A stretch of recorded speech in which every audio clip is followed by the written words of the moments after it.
அனைவருக்கும் வணக்கங்க. இன்னைக்கு நம்ம பானு ட்ரெடிஷன் சேனலில் மதியம் லஞ்சுக்கு ப்ரொக்கோலியை வச்சு தேங்காய் பால் புலாவு எப்படி செய்கிறதுன்னு இந்த வீடியோவில் பார்க்கலாம். இதுக்கு நான் ஒரு ப்ரொக்கோலி எடுத்திருக்கேன் பெருசு. காப்படி பாஸ்மதி அரிசி, இது காப்படினா 400 கிராம்னு அளவுங்க. அடுத்து அரைக்கிறதுக்கு இஞ்சி பூண்டு சிறிதளவு, பச்சை மிளகா 5, சோம்பு கசகசா, சோம்பு 1 ஸ்பூன் எடுத்துக்கோங்க, கசகசா அரை ஸ்பூனு, முந்திரி பருப்பு ஒரு 7 நம்பர். இதாங்க அரைக்கிறதுக்கு.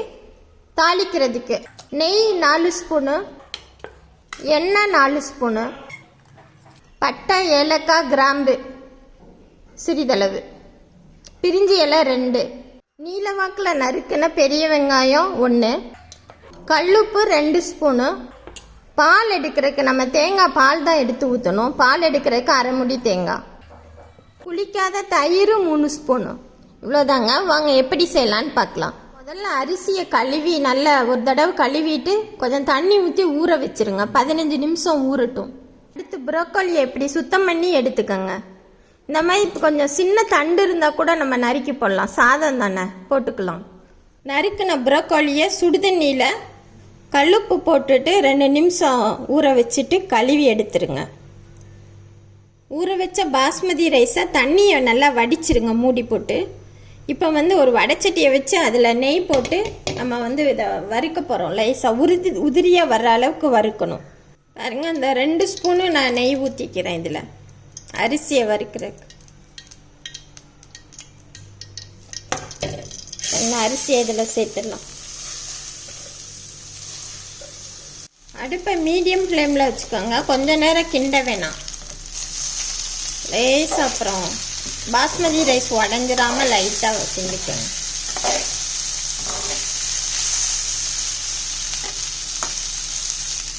எதுக்கு இதை வறுக்கிறோன்னா அப்போ தான் சாதம் குழையாமல் இருக்கும். அந்த ஒன்றோட ஒன்று ஒட்டாமல் நல்லா வரும். இது வறுப்படுற நேரத்தில் நம்ம சோம்பு கசகசா, இஞ்சி பூண்டு, இந்த முந்திரியையும் சேர்த்து அரைச்சிடலாம். பச்சை மிளகாயும் பாருங்க, இந்த அளவுக்கு உதிரியாக வந்தால் போதும். இப்போ அடுப்பை ஆஃப் பண்ணிவிட்டு எடுத்து வச்சிடலாம். ஒரு குக்கரை அடுப்பில் வச்சுருக்கேன். குக்கர் காஞ்சோன்னே எண்ணெயை ஊற்றிக்கலாம்.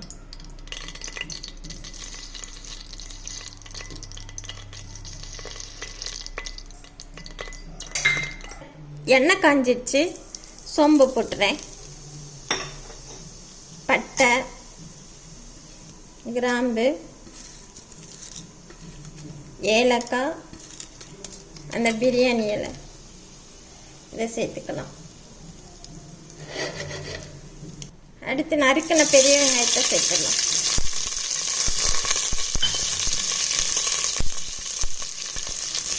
கருவேப்பிலை,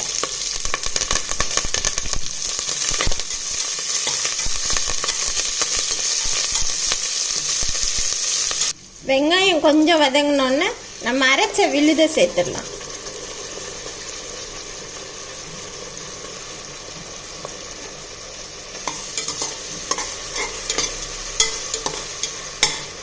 இதில் வேறு நிறைய மசாலாலாம் நம்ம சேர்க்க மாட்டோங்க. இது நல்லா ரொம்ப டேஸ்ட்டாக இருக்கும்.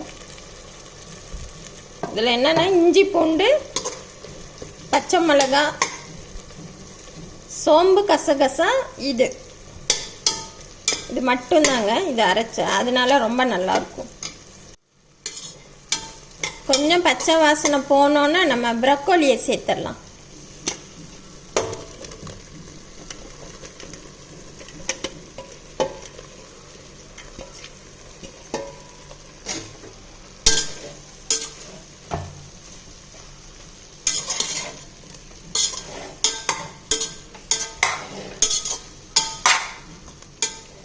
ப்ரோக்கோலியை போட்டோன்னா உப்பு சேர்த்துறேன்.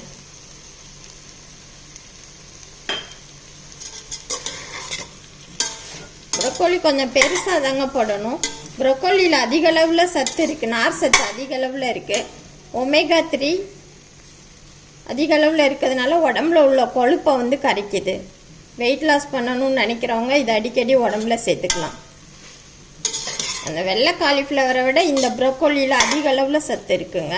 மெக்னீசியம், பாஸ்பரஸ், பொட்டாசியம் எல்லாமே இருக்குது. இது நல்லா வதங்கிட்டு இருக்க நேரத்தில் நம்ம தேங்காயை அரைச்சி பால் எடுத்துடலாம். மீடியம் ஃப்ளேமில் நல்லா வதங்கட்டும். இப்போ ப்ரொக்கோலி கொஞ்சம் பெருசாகவே போடுங்க, அப்போ நல்லா இருக்கும் சாதத்தோட வரையில். இப்போ நம்ம தேங்காய் பாலை சேர்த்துக்கலாம். நல்லா புளிஞ்சு வடிகட்டி எடுத்துக்கோங்க. ஒன்றுக்கு 2 ஒரு அதே படியில் நான் அரிசி எடுத்த அதே படியில் நான் இப்போ 2 டம்ளர் தண்ணி ஊற்றுறேன். 2 படி, 1 2 படி.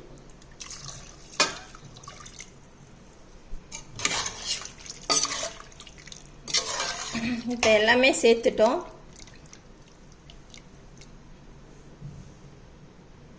இப்போ அரிசியையும் இதோட சேர்த்துடலாம்.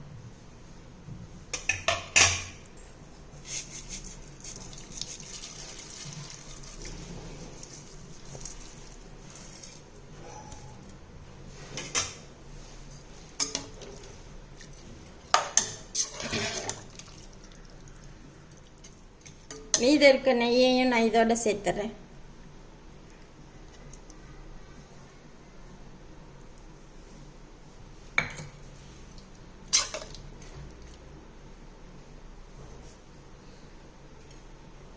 கடைசியாக தயிர், புளிக்காத தயிர் ஒரு 3 ஸ்பூன் தாங்க.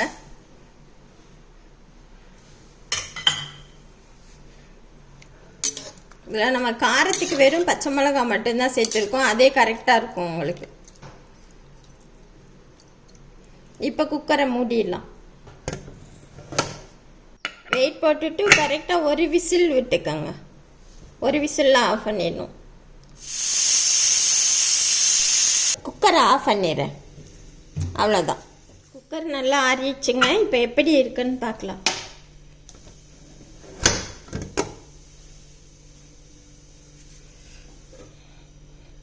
புலாவ் ரொம்ப சூப்பராக வந்திருக்குங்க, பாருங்கள்.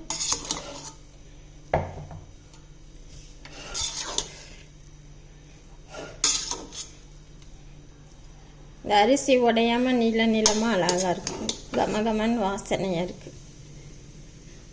மிகவும் சுவையான ப்ரொக்கோலி தேங்காய் பால் புலாவு தயாராகிடுச்சுங்க. இது மதியம் டிஃபன் பாக்ஸ்க்கு இதோட வாழைக்காய் வறுவல், உருளைக்கிழங்கு வறுவலோடு சாப்பிடலாம் ரொம்ப டேஸ்ட்டாக இருக்கும். நம்ம வீட்டில் சாப்பிட்றேன்னா சிக்கன் கிரேவி, மட்டன் கிரேவியோடு சாப்பிட்டுக்கலாம். நீங்களும் அடிக்கடி செஞ்சு சாப்பிடுங்க. கண்டிப்பாக ட்ரை பண்ணி பாருங்கள். நன்றி, வணக்கம்.